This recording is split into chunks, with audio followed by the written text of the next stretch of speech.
ایک انہوں نے کہا کہ دعائے قنوت کے بعد غلطی سے کسی نے درود پاک پڑھ لیا، کیا حکم ہے؟ نماز ہو جائے گی، یہ ذکر الہی ہے، اگرچہ محل نہیں تھا درود پاک کا، یعنی سنت کے اعتبار سے، لیکن پڑھ لیا تو بہرحال اس میں کوئی مسئلہ نہیں ہے، نماز ہو جائے گی۔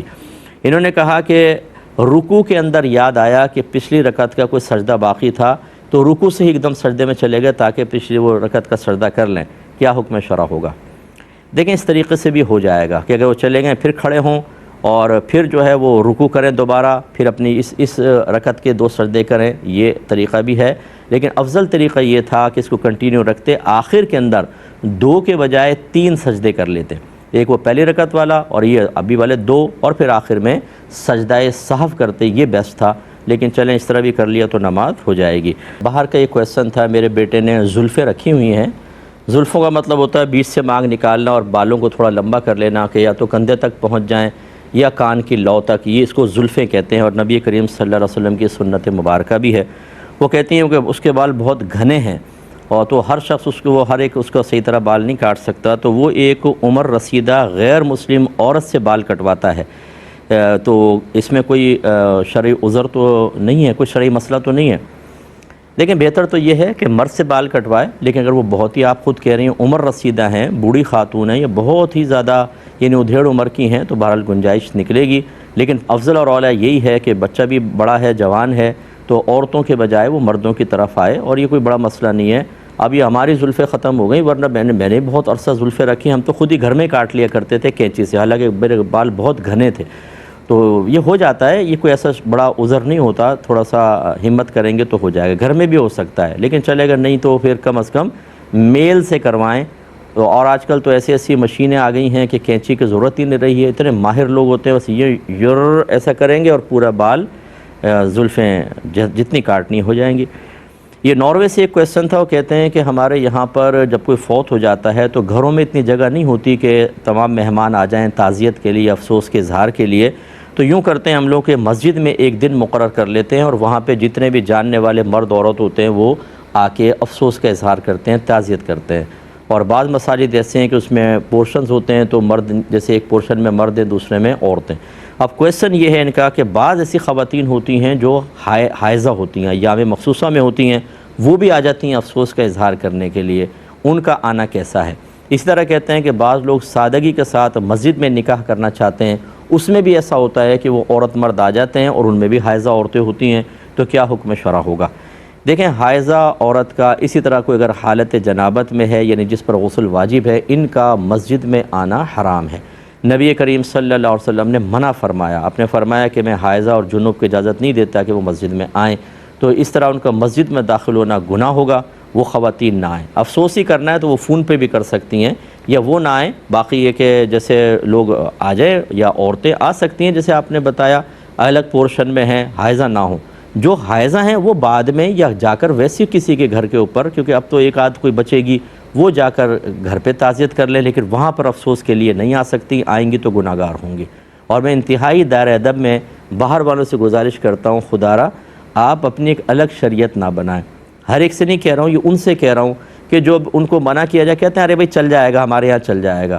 آپ کے یہاں کیسے چل جائے گا؟ کیا کہ آپ کے یہاں الگ خدا ہے، الگ قرآن ہے، الگ کوئی نبی آئے ہیں آپ کے پاس؟ اگر خدا وہی ہے، قرآن وہی ہے، نبی کریم وہی ہیں جو سب کے نبی اور یقیناً ہیں، تو پھر آپ کی الگ شریعت کیسے ہو سکتی ہے؟ کیا باہر کے ملک میں رہنے کی وجہ سے شریعت آپ کو اجازت دے دے گی کہ آپ خلاف شرع کام کر لیں؟ آپ اتنے اللہ کے محبوب بندے کیسے ہو گئے معاذ اللہ کہ اللہ تعالیٰ آپ کے لیے اپنی شریعت کو بدل دے گا؟ اس لیے اس قسم کی باتیں ہرگز نہ کریں، یہ جو قلبی تکبر ہے یہ تباہ کر دے گا بہت سارے لوگوں کو، کہ اگر ان کو سمجھائیں تو باہر کا اتنا تکبر اپنے ان کے دل میں ہوتا ہے کہ وہ مطلب کوئی دوسرے ملک میں رہنے والے جو ہندوستان میں، پاکستان میں، سری لنکا، بنگلہ دیش میں، ان کو تو سمجھتے ہیں یہ بالکل حقیر سا ہے۔ وہ اگر مسئلہ بھی معلوم کرتے ہیں تو اپنی مسجد کے وہیں کے امام سے معلوم کریں گے، یو کے یو ایس اے والے سے، کہ بھئی یہ بتائے گا صحیح۔ وہ بعض اوقات بیچارے اس قابل ہی نہیں ہوتے کہ صحیح مسئلہ بتا سکیں، وہ جان چھڑانے والے بات کرتے ہیں، یہ بھی میں بہت سارا جانتا ہوں، بہت سارے، ہر ایک ایسا نہیں ہوتا، بہت سے لیکن ہیں ایسے۔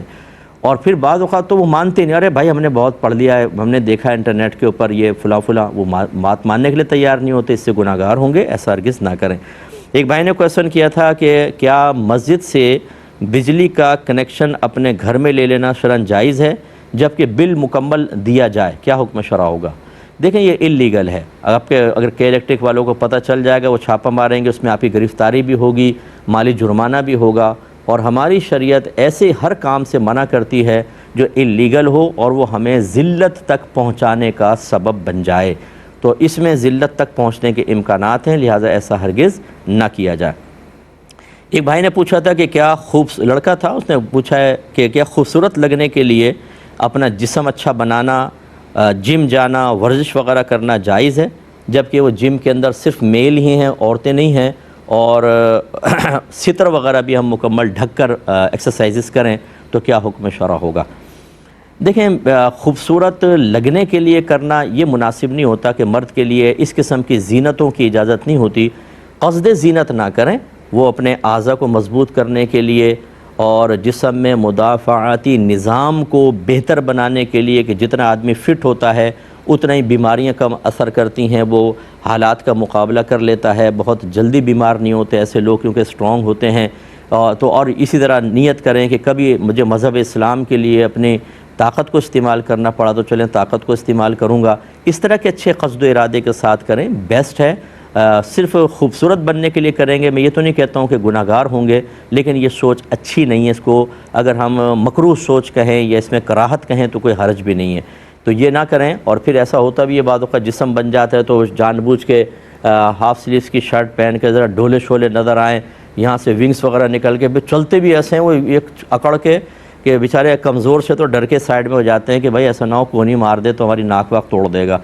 تو اس طرح دکھانے کے لیے پھر اپنے جسم بنانا مناسب نہیں ہوتا، اچھی سوچ کے ساتھ کریں، کوئی حرج نہیں ہے۔ وہ یہ کہتے ہیں کہ میں پنکچر کا کام کرتا تھا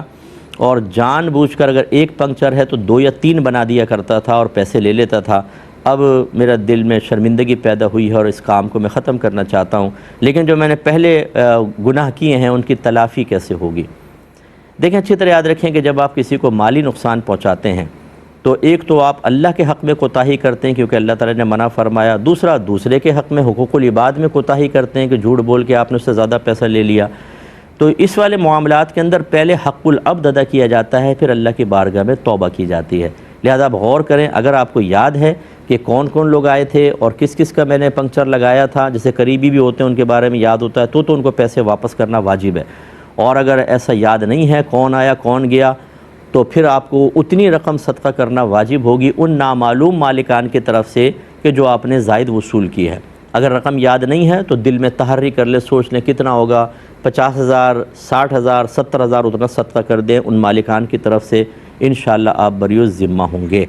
اب چونکہ ہمارے پروگرام کے وقت تقریباً ختم ہو رہا ہے، انشاءاللہ زندگی رہی تو نیکسٹ ویک آپ سے دوبارہ ملاقات ہوگی، آپ ہمارے لیے دعا کریں، میں آپ کے لیے دعا گو ہوں، اللہ تعالیٰ آپ کو سب گھر والوں کو پیار، محبت، الفت، اتحاد و اتفاق عطا فرمائے۔